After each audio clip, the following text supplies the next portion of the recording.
kebenaran lebih mudah masuk penjara karena belum ada buktinya secara otentik daripada orang yang melakukan kejahatan dan sama-sama belum punya bukti otentik. Nah, lebih mudah ya. Prediksi saya 5-10 tahun ke depan kita akan sangat sulit menghadapi ini kalau tidak ada perangkat undang-undang yang mengatur gerakan-gerakan seperti ini, tidak boleh melakukan aktivitas dan harus diberikan kewenangan menindak kepada aparat hukum kita.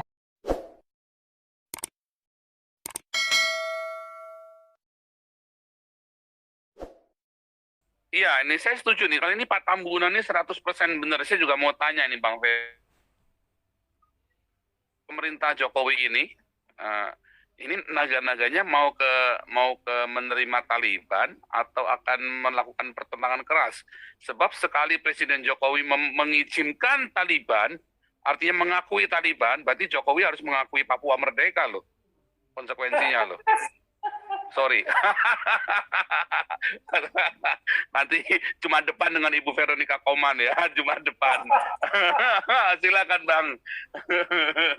Kalau sikap pemerintah Jokowi yang saya lihat hari ini ketika pemerintah memutuskan mengevakuasi seluruh WNI termasuk personil kedutaan kita di sana, artinya apa? Pemerintah sudah mengambil sikap di awal tidak mengakui Taliban. Andaikan pemerintah mengakui Taliban, tentu personil kedutaan kita tidak akan dievakuasi dari sana. Tetapi hari ini evakuasi telah dilakukan, artinya pemerintah menarik diri, ya, meninggalkan kedutaan, mengosongkan kedutaan, dan tidak ada kerjasama dengan Taliban. Entah nanti ke depan seperti apa kita lihat. Tetapi keputusan hari ini, menurut saya Jokowi telah bertindak tepat dengan mengevakuasi WNI yang ada di Afghanistan dan termasuk personel kedutaan, artinya tidak membiarkan adanya kontak ya antara pemerintah Indonesia dengan Taliban. Itu yang bisa saya tangkap dari tindakan pemerintah hari ini dengan cara mengevakuasi personil kita di sana. Meskipun secara resmi belum ada pernyataan dari pemerintah apakah kita memutuskan sementara hubungan diplomatik dengan Afghanistan yang telah dikuasai Taliban atau tidak. Nah, ini ke depan kita akan tunggu pernyataan resmi pemerintah. Tetapi saya mencoba menganalisis dari sikap pemerintah yang melakukan evakuasi, meskipun banyak pihak menyatakan Taliban tidak akan mengganggu kedutaan negara lain manapun segala macam. Tetapi pemerintah telah bertindak tepat dengan mengevakuasi WNI kita di sana. Bagi saya itu adalah sebuah pernyataan yang tidak diungkapkan dengan kata-kata bahwa Indonesia tidak menerima apa yang dilakukan oleh Taliban, karena memang dampak politiknya sangat besar kepada Jokowi kalau sampai Jokowi mau menerima dan bekerja sama dengan Taliban. Kalau kemudian Jokowi menerima itu, ya Jokowi juga tidak boleh menyalahkan nanti kalau dia tiba-tiba juga diturunkan oleh kelompok yang sama di Indonesia. Ya kan? Jadi saya yakin Pak Jokowi tidak akan merestui tindakan ini karena ini kan adalah tindakan kudeta, makar yang dilakukan oleh kelompok teroris kepada pemerintahan yang sah.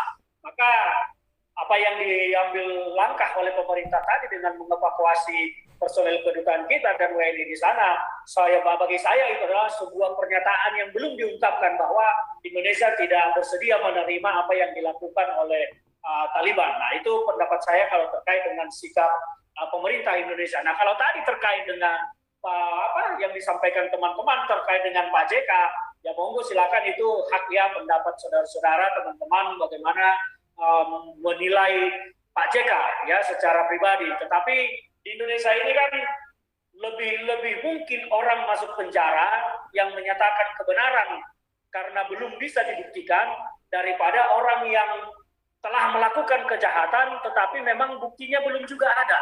Nah, ini orang menyatakan kebenaran lebih mudah masuk penjara karena belum ada buktinya secara otentik daripada orang yang melakukan kejahatan dan sama-sama belum punya bukti otentik. Nah, lebih mudah ini. Contohnya kalau kita menyampaikan pendapat kita bahwa Pak JK begini begitu bla bla bla segala macam, mungkin saja besok kita akan langsung berhadapan dengan penegakan hukum. Tetapi kalau orang mulai melakukan kejahatan belum tentu bisa ditindak karena buktinya tidak ada.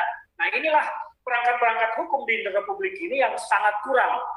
Ini yang perlu sebetulnya diperbaiki. Saya agak mengkritisi juga dengan keberadaan parlemen kita ya, yang tidak mau mengambil sikap. Tetapi ya itulah kepentingan politik di Indonesia ini, karena memang kepentingan politik identitas ini menjadi sebuah aroma yang sangat harum yang dimanfaatkan oleh kelompok-kelompok tertentu, sehingga politik identitas ini begitu kuat pengaruhnya, bahkan politik di sini bisa mempengaruhi hukum. Nah, inilah yang terjadi. Nah, semakin tinggi pengaruh politik seseorang, apakah itu menggunakan politik identitas atau politik uang, dia akan semakin sulit tersentuh hukum. Nah, itu yang terjadi. Nah, sementara perangkat-perangkat hukum kita masih sangat kurang, seperti yang disampaikan tadi. Apa yang dilakukan oleh Pak JK sekarang? Apakah ini sudah sesuai dengan norma-norma konstitusi kita? Undang-undang ormas kita ada, jelas undang-undang kita banyak yang mengatur tentang bagaimana Indonesia menolak tindakan-tindakan radikalis. Nah, sementara dunia sudah mencap dan mengklaim menetapkan stigma kepada Taliban itu adalah organisasi teroris. Nah, bagaimana hukum kita bisa menindak orang-orang yang mendukung kelompok teroris? Nah, tidak ada hukumnya. Akhirnya ini bisa dilakukan. Pak JK tidak salah menyampaikan dukungannya kepada Taliban secara hukum. Ya, dia punya hak demokrasi untuk itu. Tetapi yang terjadi dampaknya kan adalah penguatan, seperti disampaikan tadi di awal, ini seperti suntikan darah segar kepada kelompok-kelompok yang memang punya watak sama di sini. Mereka akan semakin bersemangat, semakin terdorong niatnya untuk melakukan hal-hal yang sama. Kita melihat bagaimana kemarin kelompok FPI baru muncul menyampaikan mendirikan FPI baru. Itu disampaikan sepanjang mereka memang tidak menerima Pancasila, pemerintah harus menolak, harus membubarkan kembali.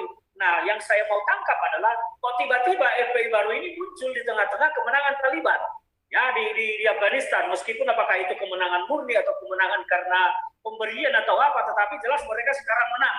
Ya, nah apakah karena kemenangan Taliban itu kemudian menyuntik darah segar kepada aktivis FPI di sini untuk kemudian mendirikan FPI baru? Ya kita tidak tahu, tetapi kuat dugaan bahwa kemenangan Taliban di sana itu memang menjadi euforia tersendiri dan menjadi penyemangat tersendiri bagi kelompok-kelompok yang sama di sini. Nah, ini yang akan berat dihadapi oleh pemerintah kalau pemerintah tidak punya ketegasan sikap untuk menindak, ya, dan kalau tidak ada upaya untuk membuat sebuah undang-undang yang mengatur ini semua, dan ini akan menjadi ancaman besar bagi Indonesia.